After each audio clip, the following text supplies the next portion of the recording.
Assalamualaikum warahmatullahi wabarakatuh.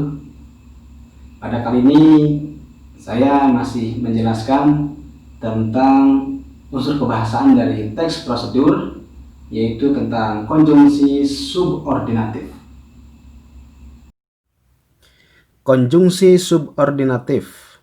Konjungsi subordinatif adalah konjungsi atau kata hubung yang menghubungkan dua klausa atau lebih dalam kalimat majemuk bertingkat yang klausanya tidak sejajar. Pada kalimat majemuk bertingkat ini, nanti akan kita temukan klausa bebas dan klausa terikat, induk kalimat dan anak kalimat. Jenis-jenis konjungsi subordinatif cukup banyak. Di antaranya yaitu subordinatif tujuan, syarat, waktu, sebab, konsesif, dan lain-lain. Konjungsi subordinatif tujuan yaitu konjungsi yang fungsinya menghubungkan dua klausa atau lebih yang kedudukannya tidak setara yang menandakan hubungan tujuan. Di antara konjungsinya yaitu agar, supaya, dan biar. Contoh, kita harus rajin belajar agar pandai. Kita harus rajin belajar, itu klausa bebas. Agar pandai, itu klausa terikat. Klausa bebas adalah induk kalimat, sedangkan klausa terikat adalah anak kalimatnya. Konjungsi subordinatif syarat. Konjungsi subordinatif syarat yaitu konjungsi yang fungsinya menghubungkan dua klausa atau lebih yang kedudukannya tidak setara atau tidak sejajar yang menandakan hubungan syarat. Konjungsinya jika, jikalau, asalkan, bila, dan manakala. Contoh dalam kalimatnya, jika sudah selesai, Anda boleh pulang. Jika sudah selesai, itu anak kalimat, Anda boleh pulang, induk kalimat. Atau anak kalimat itu adalah klausa terikat, sedangkan induk kalimat itu adalah klausa bebas. Klausa yaitu satuan bahasa yang minimal terdiri dari unsur subjek dan unsur predikat. Anda, subjek, boleh pulang, predikat. Itu klausa bebas, yaitu klausa yang bisa berdiri sendiri. Sedangkan jika sudah selesai, itu adalah anak kalimatnya, karena dia tidak bisa berdiri sendiri. Seandainya kita pisahkan, kita akan membacanya seperti ini. Jika sudah selesai, seperti ada yang menggantung atau seperti harus melanjutkan lagi. Maka itulah yang disebut dengan klausa terikat. Perlu klausa tambahannya. Lain halnya jika kita membaca klausa bebas, seperti pada contoh tersebut. Anda boleh pulang. Nah, jelas kan? Nah, dia bisa berdiri sendiri. Konjungsi subordinatif waktu. Konjungsi ini menandakan hubungan waktu. Di antaranya ketika, selama, sambil, sementara, selagi, seraya, tatkala, sewaktu, saat, sebelum, sesudah, seusai, sehabis, setelah, selesai, sampai, dan hingga. Contoh dalam kalimatnya, Budi datang ketika Sony sedang makan. Atau bisa kita balik, ketika Sony sedang makan, Budi datang. Di situ ada induk kalimat dan ada anak kalimatnya. Budi datang, itu induk kalimatnya, sedangkan ketika Sony sedang makan, itu anak kalimatnya. Konjungsi subordinatif pengandaian. Konjungsi ini berfungsi sebagai penanda hubungan pengandaian. Di antara konjungsinya yaitu andaikan, andai, seandainya, umpamanya, dan sekiranya. Sebagai contoh, aku akan membeli YZF R6 seandainya punya uang banyak.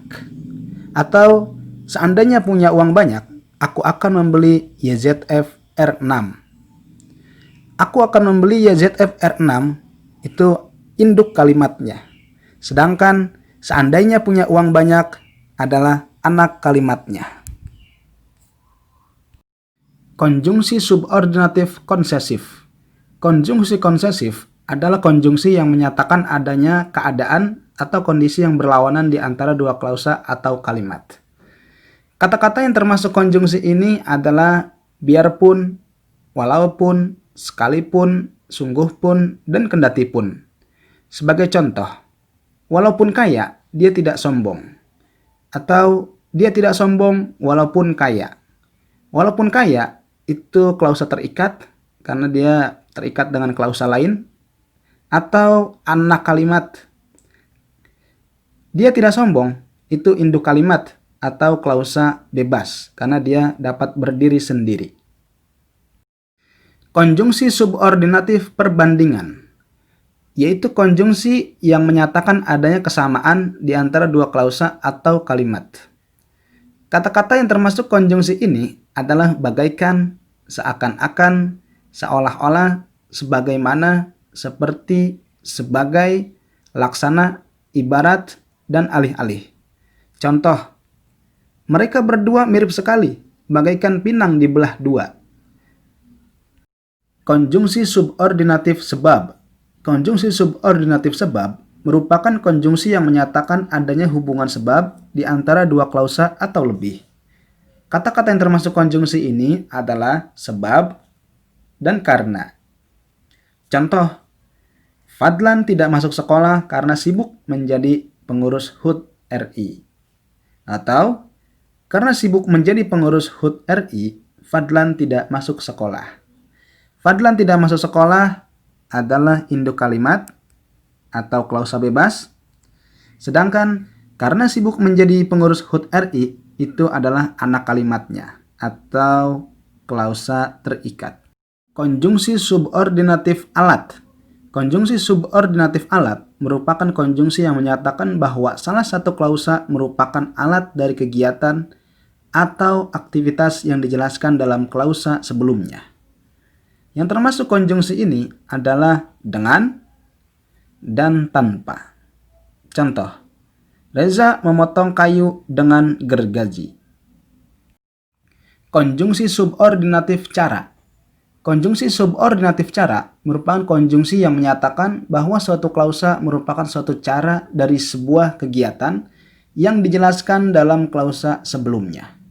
Yang termasuk konjungsi ini adalah dengan dan tanpa.